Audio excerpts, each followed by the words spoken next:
ababonye data kandi muri we harimo ubugingo. Ubonye uwo mwana ababonye data kandi muri we harimo ubugingo.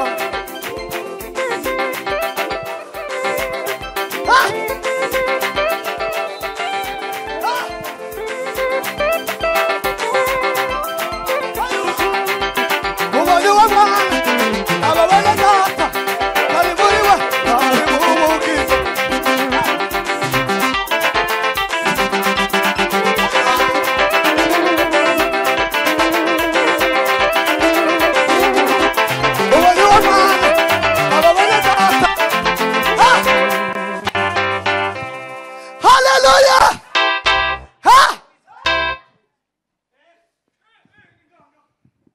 Umefanya hili, umefanya lile, umenipa jina Bwana Abanina kutukushukuru. Umefanya hili, umefanya na lile, umenipa jina Baba nina kushukuru. Abemera ko ari Imana ituhaye ngo bayikomera amashi.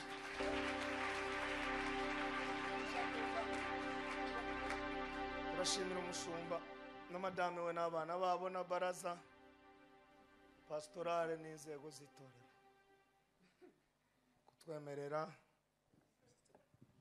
hamwe na ministeri y'abarazwe kaduha ikibanza kugira ngo uyu munsi twumve icyo Imana ishaka.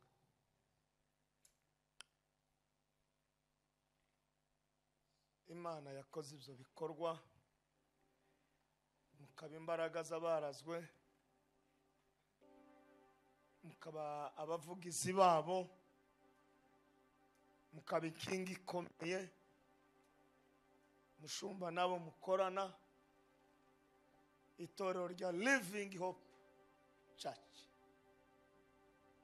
Bakomera amashi kuko bagize neza. Shimire abashumba baturutse amatora atandukanye barimo Reverend Gideon kuva Mutakura barabara ya 7 namba 12 ambaye ametupokea wiki hili lote na tumeona mkono wa Mwenyezi Mungu kinaga cha upaka. Tubakomera amashi nabo bagize neza. Mumfashe dushimira leta yacu y'u Burundi ikomeje kutugirira neza. Tubakomera amashi kuko washaka wayakoma cyane kuko gize neza. Shimira abantu badukurikiranye kuri online, ndabona za channel zirahanisha. Muri abagabo beza namwe kugira ngo mukwize ubutumwa bwiza kwisi. Abatanzi nitwa Matayo Ntamahizi Muhoza bigera damu n'umwe abana ni 6, abuzukuru 3. Mushumba w'itorero rya Holy Spirit Fire Church Imbarare Singiro niho dukorera umurimo w'Imana. Narimba kumbuye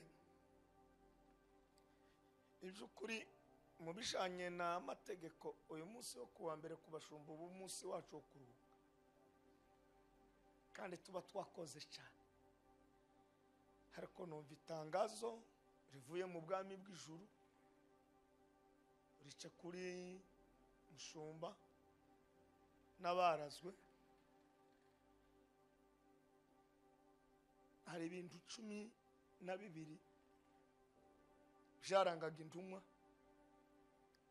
ngo bagiraga amatwi yo kumva cyane. Cyo ni cyambere. Cya kabiri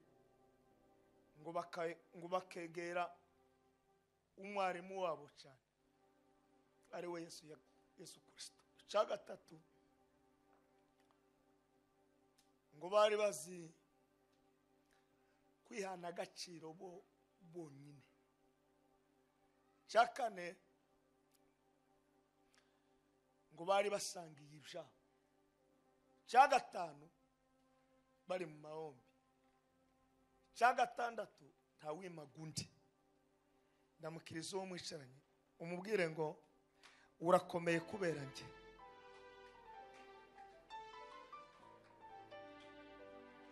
Ibindi tuzabivuga nimwongera kudutumira tuganire kuri topic ivuga ngo iraje kugirire neza. Turusome ibitabo bibiri kandi ndashimye Imana kuko nabonye hano hari abasore benshi n'abamama benshi n'abapapa benshi mwagize neza. Igitabo cy'Itangiriro ibice 39 n'umurongo wa 21, umurongo wonyine urimo ibintu bine turi bwige. Kitabu cha Mwanzo 39 mlango wa 21.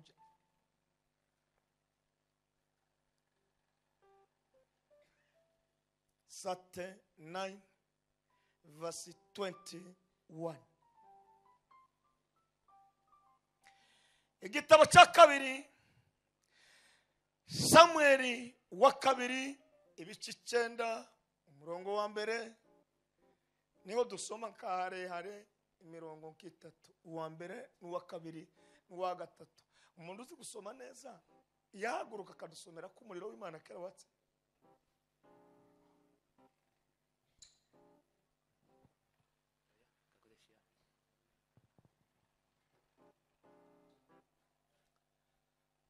Pima oveza la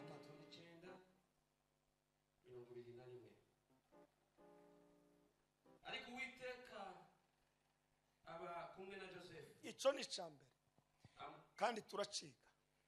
Ariko Uwiteka apana Munyaneza, apana Tamahizi, apana Clementine, apana Mucho, ariko basikia kuko ketu pale, ariko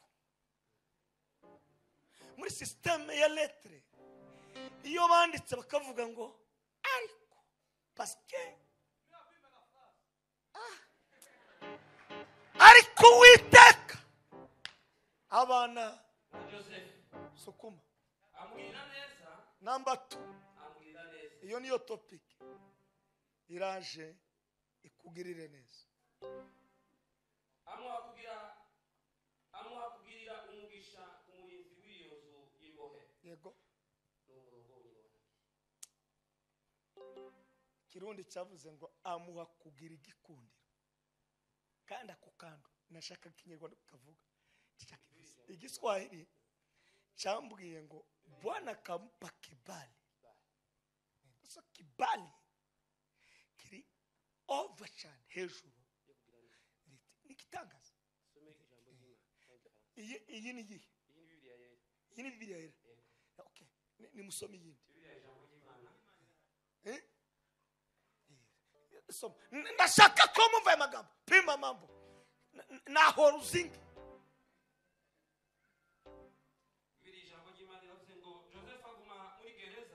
Joseph aguma muri gereza, ariko uhoraho abana nawe amugirira neza, amuha gutona umutware wa gereza. Reka dufate nako ko gutona nako gafite imbaraga. Gutona, kibali, kugirirwa amahirwe. Bifate bitatu: Kirundi, Igiswahili, shira Igifaransa n'Icyongereza n'Igishumwa kuko hari abamaze kukimenya. Samuel wa kabiri ibice 9 n'umurongo wa mbere kugeza kwa gatatu. Bukeye Daudi arabaza ati ese hari wasigaye w'umuryango wa Sawuli akipe pase ndaye mundu kasigala mukaya kama Sawuli ngo mugirire neza kubwa Yonatani, nimugirire bwije naho higulu nyamwira wani Yonatani. kandi mu gihe Sawuli hariho umugaragu we witwaga Siba baramuhamagara ngo yitabe Dawidi. Yego Umwami aramubaza ati bese wowe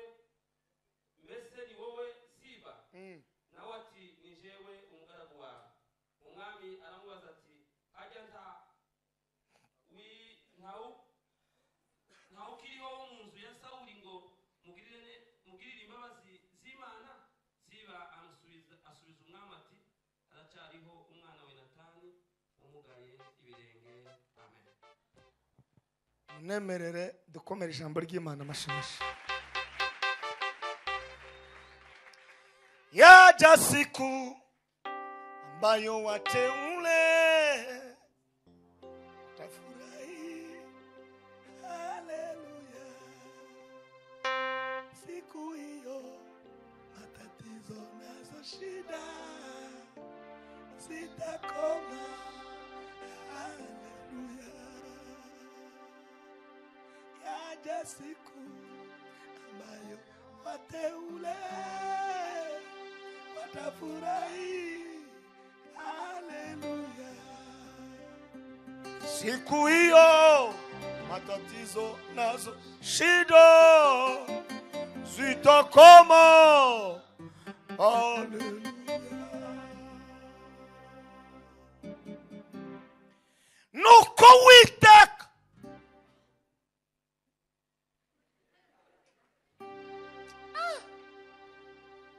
iki kintu kundu kiryoshe. Nuko Uwiteka, apana nuko nta mahiza. Nuko Uwiteka abana na Joseph. Naje guhumuriza umuntu ugize ikerere muri we, takajagari kamuteye ubwoba. Imana yantumye uyu mugoroba ngoze kugutangariza kuko Uwiteka ari kumwe nawe. Uwiteka ari kumwe nawe.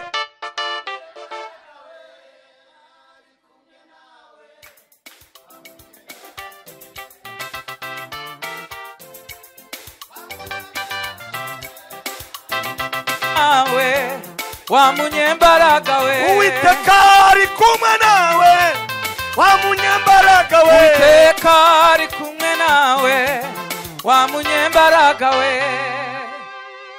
Uwiteka niyemera kubana nawe nubwo abantu batakwemera. Isi izazana ibishayo ariko Uwiteka azana abayo. Mbisubiyemo, isi izazana abayo ariko Uwiteka azane abayo. Ibyo abantu bifiteho bigaruki ariko ibyo Uwiteka bibana n'umuntu. Babyemera batabyemera, Bwana akiwa pamoja na wewe, waitike wasitike. Fata nimuzamure ibiganza. Sema haleluya. Bemere bareke kwemera, baitike basitike, bakirize bareke ukiriza. Uwiteka nabana nawe. Nibashake baguhunge, nibashake bagute, ariko nabana nawe. Ndamukiriza mwene wawe umubwire ngo humura, tuza umutima. Nitangazo rivuye mu bwami bw'ijuru. Uwiteka ari kumwe nawe. Komera Imana amashimeshi gira komeza. Tawe Imana yaremye kwisi ngo abantu bose babane nawe kandi ngo bose bagushigikire, ariko muba yaremye bose kwisi irabashigikiye. Umuntu agira kote zibiri, kote fo na kote fe. Muri kapasite y'abantu bareba feble, ariko Imana feble irayireba na fo ikayireba. Me abantu ntabwo basha batinda kuri feble, batinda kuri fo. Uwiteka ari kumwe nawe wa munyembaraga we. Amashi Nawe wa Uwiteka kumwe nawe wa munyembaraga we. Kumwe nawe wa munyembaraga we. nimuzamure ibiganza byanyu nimuvuge ngo haleluya. Faro ntigaragarira mu rusaku, faro ntigaragarira mu magambo, faro igaragarira mu bikorwa. Hindukira na mwene wanyu umubwire ngo nubwo Uwiteka ari kumwe nawe, garagaza ibikorwa, va mu rusaku. Pima mambo. Uwiteka ari kumwe nawe wa munyembaraga we. Kumwe nawe amashi ari kumwe nawe wa munyembaraga we ari kumwe nawe wa munyembaraga we nimuzamure ibiganza nimukomere Imana amashyi menshi cyane Imana ntiyobana nawe itagufiteho inyungu Imana ntiyobana nawe itagufiteho umugambi nta muntu bakure n'umugambi nta n'umuntu wihisha umugambi nta n'umuntu wasiga umugambi waba mugufi uri kumwe nawe waba munini uri kumwe nawe waba barize uri kumwe nawe waba utarize uri kumwe n'umugambi twese tuzingiye mu mugambi w'Imana ndagutangarisha yewe waba uri muri foro reka kwibyimbya waba muri feble turi mu mugambi kandi nyiri mugambi twese ni forume imwe yaduforume bamwe bavutse muri 7 abandi 9 ariko igitangaza kubera kuko Imana igira umugambi kandi ikabana n'abavutse mu mezi 7 bazaba aba engineer abavutse 9 bakananirwa no kudoda n'ikirato Uwiteka ari kumwe nawe Uwiteka ari kumwe nawe wa munyembaraga we Uwiteka ari kumwe nawe wa munyembaraga we Yesu umwana w'Imana ubwo yari mu mugambi we abanyabwenge ndi babitahuye tugashaka kuko ibyo ukora byose abantu babyumva nushaka ko abantu bose babyumva uzanani gukire mu nzira nugira umugisha ubwenge bwawe ukabjakira umuti ukabjakira muri wowe ukisetingamo kuko uri kumwe n'Uwiteka nibashake bareke kohereza amafaranga ubwo uri kumwe n'Uwiteka nitangazo Imana yagize akazi kenshi na Yesu Kristo turi hano no muka wera twaje gutangariza abarundi n'abarundi kazi tiwiyahure Uwiteka aje kukugirira neza Dio pesa la fe Ijambo rya kabiri ngo nuko Uwiteka amugirira neza hariho pwe amugirira neza hehe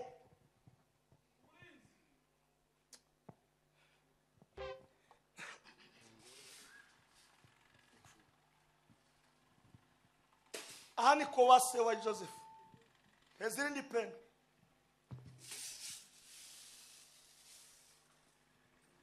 Ani mu masho yinka Ezirindi Ahani mu mwobo Ezirindi Umuriro ratse abantu bize pedagogy no kubaza bigisha abanyeshuri qu'est-ce qui peut passer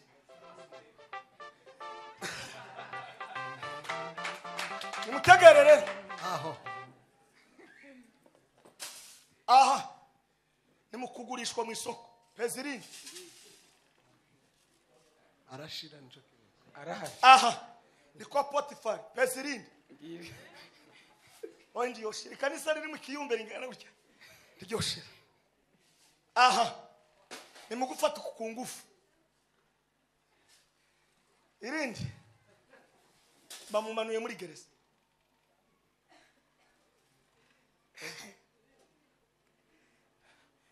Uwiteka abana na Joseph hano yabanye nawe ntiyabanye nawe atarashize ibintu muri we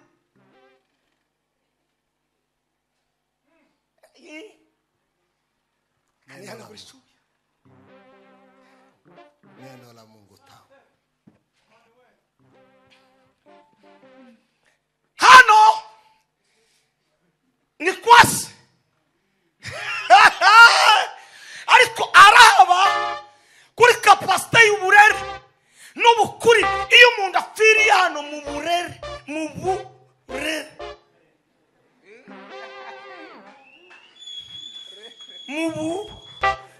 mu burere undamukirize umubwira ngo umunyambaraga ni mu burere gupfa ni mu burere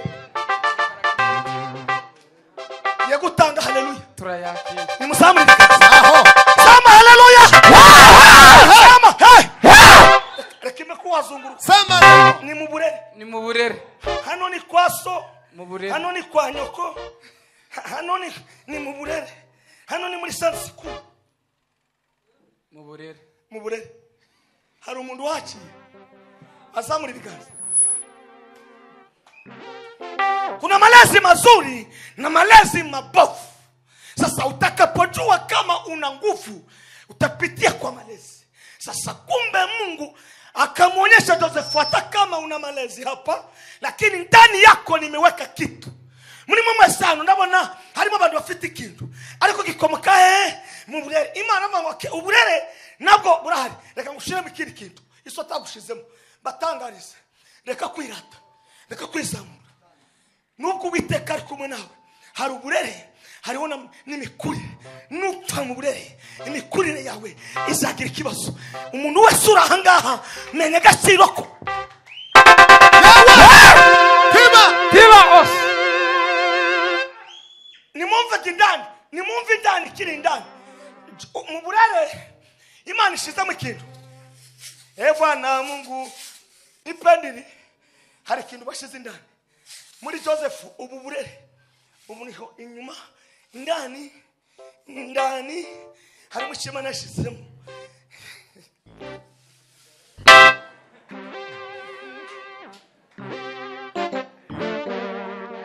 neno la Mungu, Neno la Mungu tamu, neno la Mungu tamu, neno la Mungu neno la Mungu tamu ni tamu.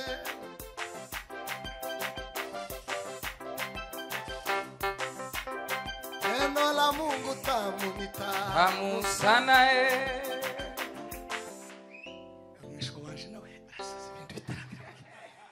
Pima mambo. Muri bw'uburere n'imikurire n'icima namushizemo Joseph ntiyabjimba. Waretse kubyimba. Ukuri mu kubyimba nguje wari wagera kuke. Subira muri pasi wibuka bakureze.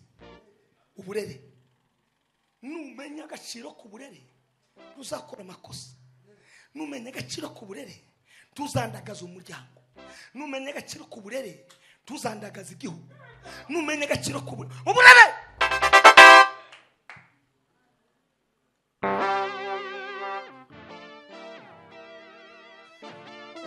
Aha mu burere habayemo na bene se bararose tukagende haraka nubwo Imana yo kuganiriza uzakoresha ubwenge. Uburere tibuza bukuramo netiwaka y'ubwenge. Uburere tibuza bukuramo netiwaka yo kwicisha bugufi. Bireba ngo uwicisha bugufi Imana izamuzamura. Nubwo twicisha bugufi mubo turi kumwe nabo hanyuma Imana ikabona kutuzamura. Ariko ivuye mu burere uburere Discipline. baba bamenye ikimurimo kapasite yawe n'ibyo Imana yagushizemo. Si ahantu hose uzavugira ibyawe. Nutamenya ahantu wavugira ibintu hari igihe utagera ku byo ushaka. Ukienda haraka kadiri ya kuongea kila kitu. Menya kapasite. Nico cyatumye Dawudi ubwo yari mu ishamba. Ubwo yari mu ishamba aravuga ngo hano sinavugira amakuru, no kwa data sinavugira amakuru, ariko mvugira amakuru ni muri presidence.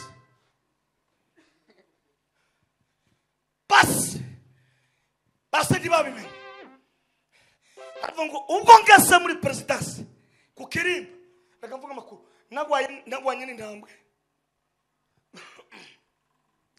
nakoze n'ikindi gikorwa gikomeye. Avuga amakuru ahantu hose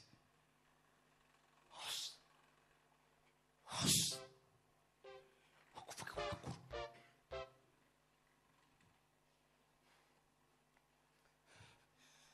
Nashuka sasa isi bizaje gute kandi sinabiteguye no kuruka Imana, ariko mukawe tukomera Imana amashimisho kubamu. Hano ni mukuja gusura bakuru be, ashika yasanga baragize inama, watapanga mipango, watafanya mashauri, lakini mimi naona Mungu hawatakuangamiza, bazagira ibyo bapanga, ariko kuko Uwiteka ari kumwe nawe hawatakufa. Yewe kiba shaka bategura ibikwica, ariko ntibikwica kuko Uwiteka ari kumwe nawe. Mana iragahoraho. Ahanga barujuje tumute mu mwobo, bataye mu mwobo, ariko ikimurimo tibagitaye mu mwobo.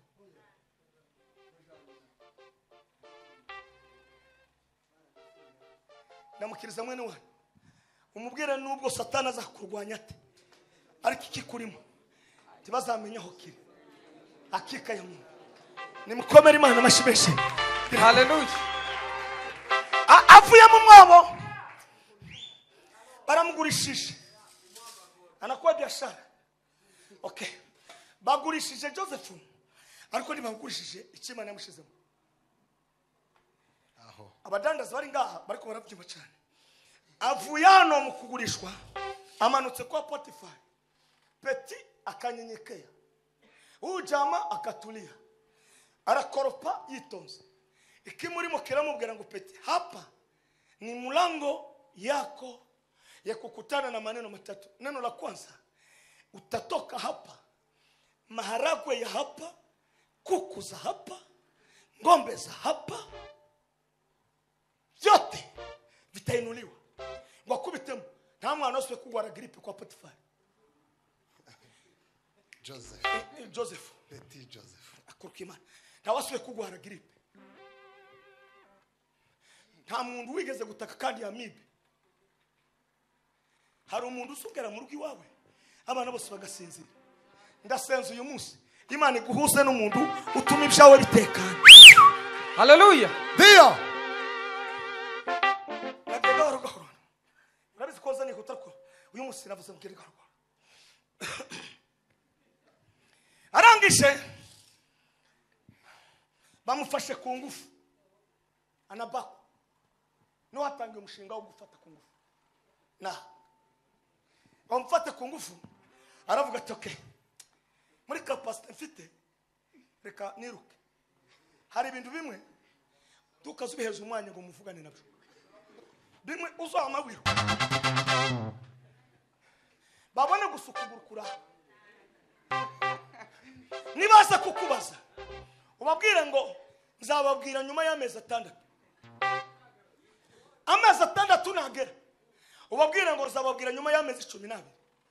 Nagara ubabwira ngo wa munsi nari ngiye kugwa mu cyacu usanga. Niyo mpamvu mwabonye nirutse ndamukiriza umuntu muri kumwe, umubwira ngo uja wiruka cyangwa uzama wicara. Mumumenye mumwiyeke iyo Satani yo kahenda ashakireka amnatugula esha no kutanga mutayemera agabateranya.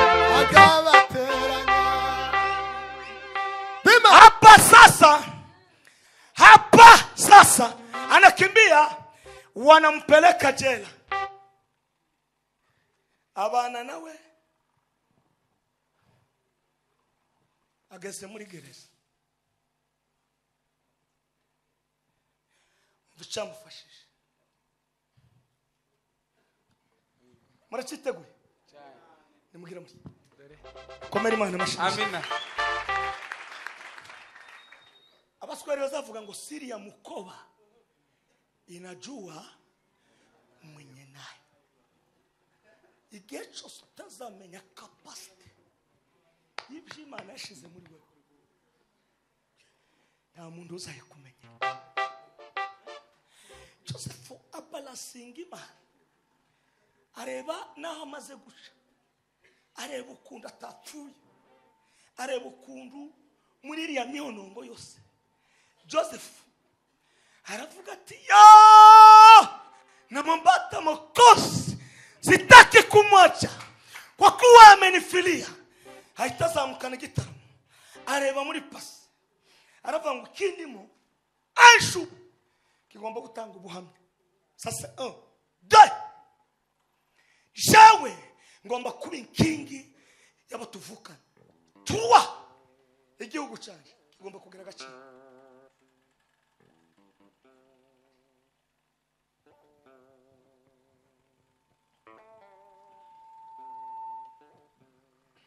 Uwiteka ngo abana na Joseph ngo amugirira neza, ngo amuhane igikundiro. Reka sengera isengesho, nimuzamure ikiganza. Abari umubose Mana ubashireho igikundiro. Amen. Abakobwa bari aho bashireho igikundiro, abadamu bari aho bashireho igikundiro, abahungu bari aho bashireho igikundiro, Amen. abagabo bari aho bashireho igikundiro, Hallelujah. abavuga butumwa bari aho bashireho igikundiro, Amen. n'abapastori bari aho bashireho igikundiro. Kuraho amapendo gera natsumwe, kuraho amapendo. Umuntu umwe yakureho.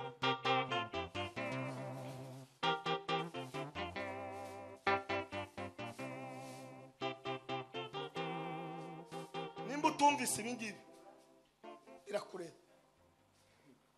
Nije rero ndamanutse, nimumva amatwi. Ibintu bitatu byatumye Joseph agera ku gisubizo. Icyambere, yamenye agaciro k'uburere. Mw'Abanyafurika, mw'abanyamasengesho, mw'ababyeyi, nimumenye agaciro k'uburere bwa Afurika bwo mu ijambo ry'Imana. Biravuga ngo nutoza umwana ngo izira nziza azarindagira ati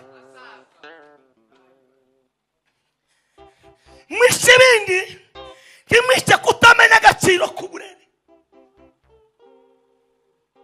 Nimumenye agaciro k'uburere. Mw'abasore muri aha nimumenye agaciro k'amateraniro.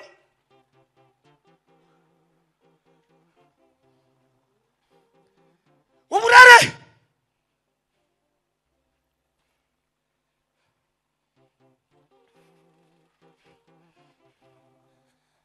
bamwe muri mwebwe natwe turaha, hari babyeyi bacu batubyaye bavuye mu mirima, abandi babyara bari mu mahombi mu masengesho. Ni ukuri cyangwa nabishe? Abandi ngo baje kuvoma gutya, inde yamufata avome yamabyarira munsi y'iki y'umuhana mu ivomo gutya ryamaze. Uzi biriya bintu byose nashatse kubivuga kugira ngo mwumve imbaraga ntahandi zaturuka. Twafashe uburere bw'ijambo ry'Imana turabwizanamo, tubwisangamo. Niyo mpamvu abantu benshi babyaye iriya y'ama operation. Jewe mama Nema Teresa yatubyaye turi 13, turi 11 kuri none. Nta cyuma kigeze kimucaho. Ariko urebe ibintu bituzungurutse. Umuntu asigara gutya ngo bamubaza, undi agira gutya ngo yamubaza, uyu ngo bamubaza. Eseba iki gitaramo cyo kubaga cyasaze gisaze. None twagarutse muri fondation tukataramira rukobera ngoma byabihe byake bitugarurire. Byabiye ko byarimo imbaraga, byabiye ko byarimo ibitangaza. Turi mukuririmba indirimbo 13 14 utarumva ko ikintu habaye ikintu akeka kwe kabisa. Ahubwo umuntu akazavuga agateshaguzwa mu rusengero akavuga ibitari bisho. Reka nkubwire uburere bwacu hano mu rusengero si ukuvuga ibintu bitari bisho. Uburere bwacu ni ukubaka imitima y'abera, ni ukubaka igihugu, ni ukubaka isi. Niyo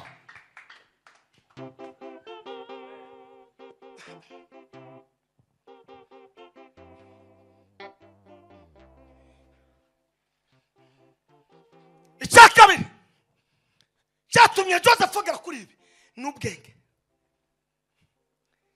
Isi ntizikorana n'ibipfu.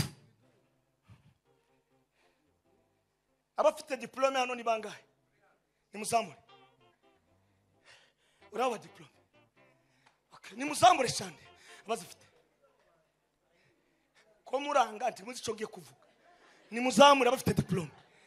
Okay. Nimuyamanure. Abafite akazi ni bangahe?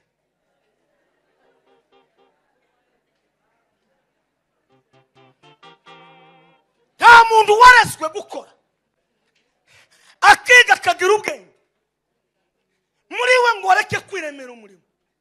Nimumva mwa basore barundi kazi, Imana ijana n'abanyabwenge baze kureba ibihe bava mu bunebwe bakagira icyo bakora. Impano y'amatayo ndi woyigana ngo ishobore. Jawe naraturusha umunyu amaveri 80 biranga kora bushe na gazambagika no kubwira ngo inyama woyihuza ni kandi ndabiroga twagira nadangaje indagara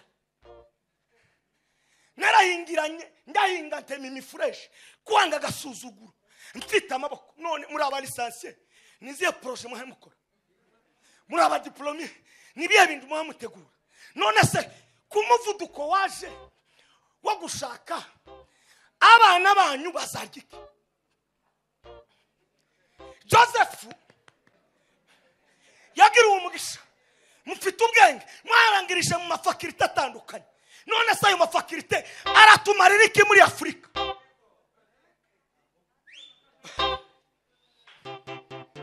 Reka tange haleluya. Nimusamure bikaza tumia akili yako vizuri na ujue linalokupasa. Shetani anakutamani wewe simama upange sawa sawa. Tumia akili yako vizuri na ujue linalokupasa. Shetani anakutamani wewe simama upange sawa sawa. Macho yako mbele atuwa kumisonga upange sawa sawa. Bamushira gukora pa akafanya kazi mandi yawe aho basa gushira bose fanya kazi. Nta munyabwenge usubu umunebwe udakora. Umunyabwenge atekereza ibyo gukora. Macho yako mbele Atuwa kumisonga mbele. Simama kiume, jipange sawa sawa. Macho yako mbele, Atuwa kumisonga mbele. Simama kiume, jipange sawa sawa. Sema haleluya. Sema hey. Tubakata amahizi. Ikini gihe cyacu cyo kuvuga ubutumwa. Natwari gihe twagaza twicara bamuzeherevera gatako bakavuga. Kandi tukama tubakaru. Barevera muderamo bakavuga. Tukama tubakaru. Ariko twaje gushaka ifaranga. Tukama twinisha umutwe. Muri Kampala nigeze kwikorera amabaro ya yandi bari abatipe bazabikora muri ville. Kandi ntarama kugira ngo ndasekwa ndabura amaturo. Ndaba n'igiterano ringana gutya ngo naba lisansi naba diplome. Me Joseph aho bamushiraga hose agatravaye bamushiraho se agatravaye isara mwizera kamutuma wo gutumute kandi tacu wabikora. Ndanezerewe kandi numvise neza ku ijambo ryinjiye. Nimuzamure ibiganza. Macho yako mbele kumisonga mbele. Simama kiume, Upange sawa sawa. macho yako mbele. Atuwa kumisonga mbele. amashi Simama kiume, jipange sawa macho sawa. Macho yako mbele, Atuwa kumisonga mbele.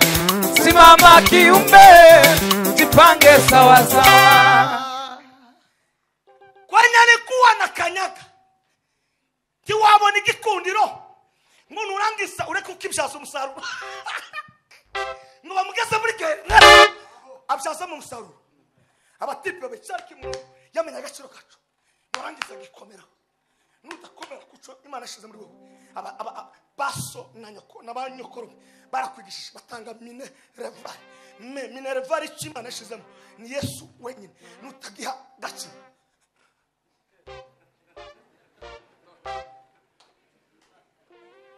agaciro murabize ko agaciro ngo yamasobanurira abatipe babiri reka kurangara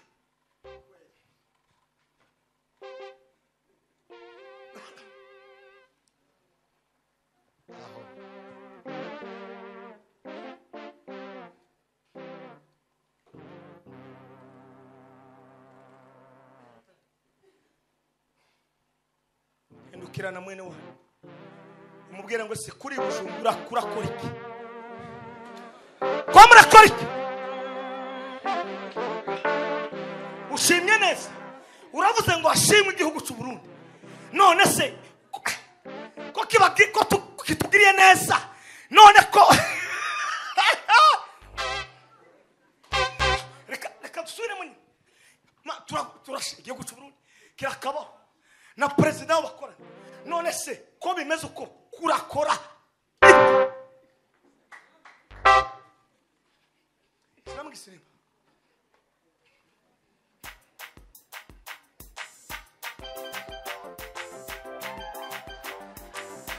Dio Sambe losse keria turashimiye Burundi Imana ibaheze none kurakora iki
akazi mufite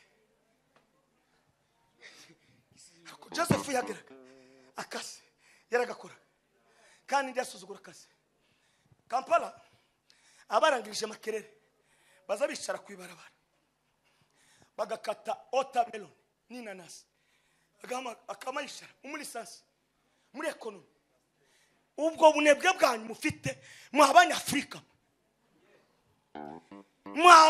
mwabarundi n'abarundi kazi muhaye muzana mu rusengero tuva mu gisirimu inyota dukurana none twanyoye nk'amacupa sizi kwangana kubera igitaramo twataramye ejo ku cyumweru ni iminsi yose umuntu karagara guta inyota gusa yagara guta inyota gusa kandi ibyo ngibyo ta haleluya yubizana akama kubwira sabana nasindungi enanasi ariko baganda haba mu mugoro bakaje gutanga icyacu saa 10 kera yabyukiye ku gikorwa enanasi basebona abanyabo enanasi abakazi balungi enanasi basista enanasi badamu beza enanasi bagabo beza yo dufite Tanganyika ariko nta musore n'umwana wovuga ngo acuruza indagara mwarangiza igisirimba dufite amavoka meza mu gihugu nta muntu wovuga ngo reka acuruza iki ashaka isoko ry'amavoka uba bandi bafite ubwenge ko barakura amavoka hano imodoka isoko ikava Dubai bakarangura amavoka abafite ubwenge mwo kwihuza hano harya ministeri yitwa gute abarazwe okay ndimugira izina ngo muryice nabi abarazwe mwogira uko mugenda mutanga mukabika mugafungura account nyuma y'umwaka mwobona igishoro mukagana mugasaba ibipapuro mukaza mukura imizigo yanyu hano mukayijana muri Dubai, bamwe bagasigara mu gitaramo abandi bari muri Dubai. Hanyuma abana banyu n'amakwe muzakora mwebwe mwenyine mukavuga ngo ukora ubukwe base ntibagira ico bakora n'abanyine n'abanyirarume twebwe turabukora. Abo nibo bagabo muhindura ubwe.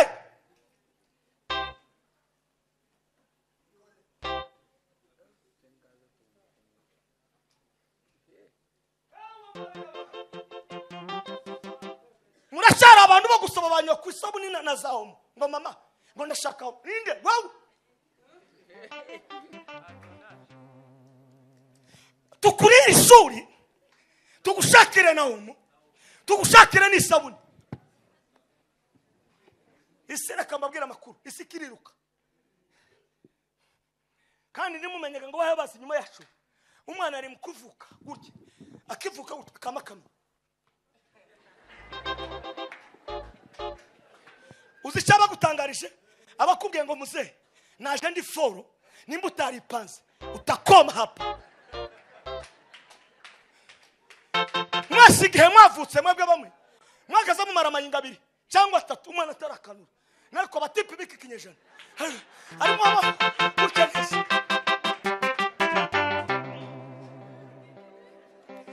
Joseph wagara muri gereza akapambana na kazi, wagara kwa Potiphar akapambana na kazi, wagara ku Kirini akapambana na kazi.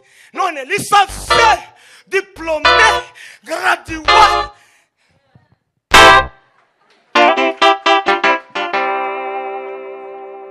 Musore bwa Daudi na Jonathan ni muzamuri ibiganza mukomere Imana amashimeshi.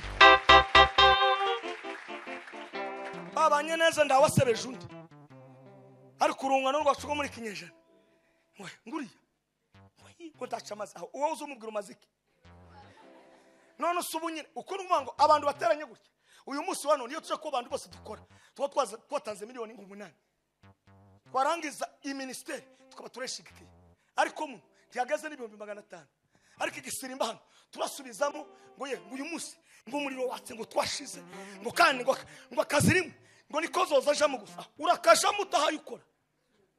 Nimwaze mushaka akazi, nimwaze mwihangira imirimo, nimwaze mushake guhinga. Umuntu uzuhinga renga abantu bakunda renga kwisi baracahari. Nimushake guhinga inyanya abarazwe mugiza agashinga mugahinga inyanya ndimwobura abantu bazigura. Mwabaye mute mwagiza ngo ibintu bizoza bimanuka gusa ngo ngaye manda dukora igitangaza mumpakaza aba yakitsera ku Imana habe na mubyara wawe iriya yarakuboroste ari hanze arakuboroka tumiya Kristo kono ya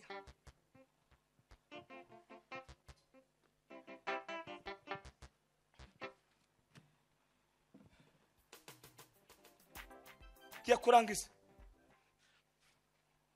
kandi mokaranga ninde utogushorera. Abashinwa baraturusha, abashinwa nta pendo bagira nta gisirimba baza barya za rucamana. Abashinwa baza barya za rucamana kandi ndubarusha ariko azabona ikiraka akamahamagara mwene wabo kandi barangiza bakabyara. Naho twebwe usigabyara umwana umwe ngo bana babiri uzabajana yawe muvutsa muri 10 mwese murahari. None wewe ugutibutsa hano mwivire ngo babiri ni mwe. Niyo mpamvu mutaye mukora arangiza abanyafrika twama tubabaye kandi ari twe benye gihugu. Ubundi mwenye inchi ni lazima heshima ya inchi ainuwe. Nico gituma amatora yacu agomba kugera gaciro nitugira gukora. Twarangiza tugahera kuri nyumba 10 tugatanga umusa tukamubwira ngo nyumba 10 twebwe itorero Living Hope twari tuje kugushimira. Nta magambo ndibazajana amagambo ituro maze kure mushimo mukamubwira ngo musho buryaga waraduhaye inyanya gutaramira n'akazirimo. None twaje kugushimira. Ngiyi ihene tuzanye, ngizi ni koko 5, ngiyi ni huzu y'umugore, ngiyi n'abapasteri bawe babagore babo nabo tubagura ihuzu. dufite n'agashinga tumaze kugura imashini 5 none muri za mashini 5 turashaka ko dutera inkunga. Iwara amamanuka ku buyobozi namara ababwira ati nabonye abana afitiye reko naho gusigisira bashiramo muze.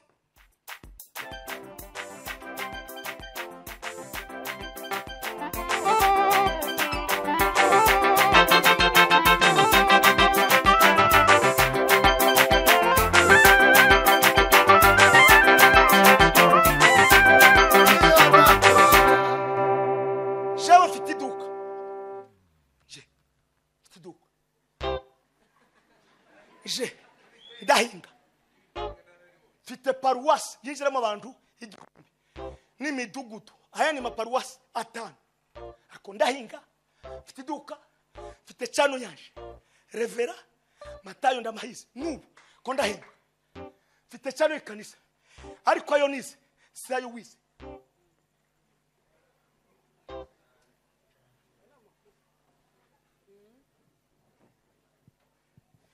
Izo nzobe zanyu zahinduka ibikara. Mwababyaye nimubwira abantu kuri nimubasohora kirikare saa 10 mubabjuke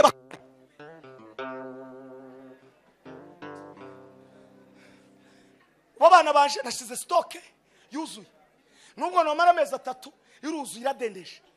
Umwana akabwira mama hatutakula nakabwira ati ibizo kujya birahari. Umuhungu wanje uyu mudamu wa kabiri afite imyaka 11 asigaye yimesera wenyine yarangiza kipasiriza wenyine kwigisha abana gukora kandi warangiza kambwira piga mandazi nyina azateka mandazi na za chapati bigisha abana bataza tugora mu Misiri imbere. Uyu munsi twembi twapfa aba batipe bogenda ndamukiriza mwene wanyu mubwire va mu bushishi muva mu bushishi.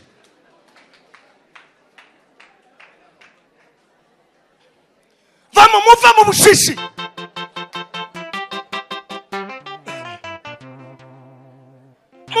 bushishi barundi kazi bakongomani nimuva mu bushishi. Sinza ry'icacu nza ngitanga kandi nkarenzaho mu rusengero ngiye gukoresha fundraising nije wa mbere ndababwira ngo uyu munsi turatanga amafaranga y'abacuranzi kagira ayanje ngaya sini umugabo w'amagambo gusa ngo nuko mutanga nini naje kubabwira ngo ije kubagira neza yabagiriye neza mwarize ntimuri bimuga ntimwacitse amaboko mufite amatwi mufite amaso muravuga none mwana ni wo kwihangira imishinga mwebwe mwarangiza gusano ubundi kano gatuti nakacu nakabarevera muri mukuza kutubushigira hano gute hano na hacu twapashirije tukaba asaho kuza kuvugira ibintu gusa nimwihangire za ofisi zanyu namwe cyo tubasangamo ate noneho Matayo aratwirukanye ndabirukanye gute Joseph Yusufu arangije Bibiliya yambwiye ngo asobanura ibikomeye numenya guha agaciro ikikurimo hari bigutegereje muri Australia bizasobanura ubumenya agaciro. Jewe mvuze kigande ndosura kwemera kuko ndi umukomamana zangane n'abagande kandi kagande basete kabasete sabo uri ate mukuru mukama wange yuvuze ngo mwami wanje nyakubaho uri ate naye nko sima nyona umusanyu basa naye tata mbade saba narimo saba nimba bya shoka undebere gusa akanya tuza bijanye muri fitiri tuza vuga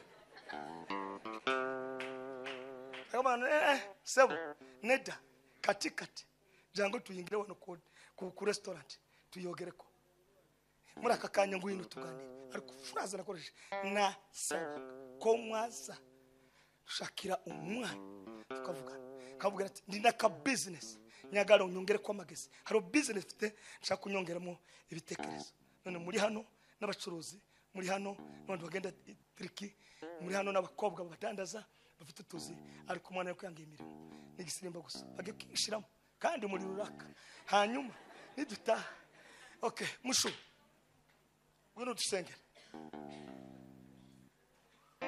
sinzi ko mubiri ubishoboye ihangana Dawudi na Yonatani Dawudi aravuga ngo ndawasigaye mugirire neza yibuka ibyo bakoranye nimugende mugira ubumwe nimukorere hamwe basize mu ijambo rivuga ngo ije kubagira neza yabwize neza nimenye ikibarimo hanyuma mukorere Imana nimwakira ijambo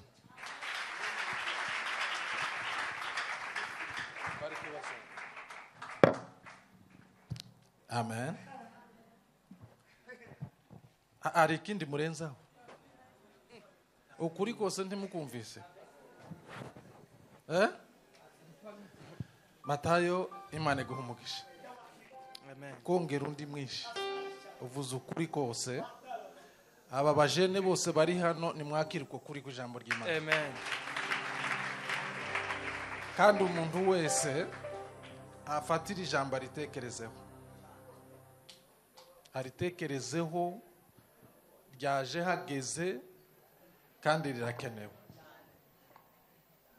ryaje hageze kandi bikenewe sibyo ejo bundi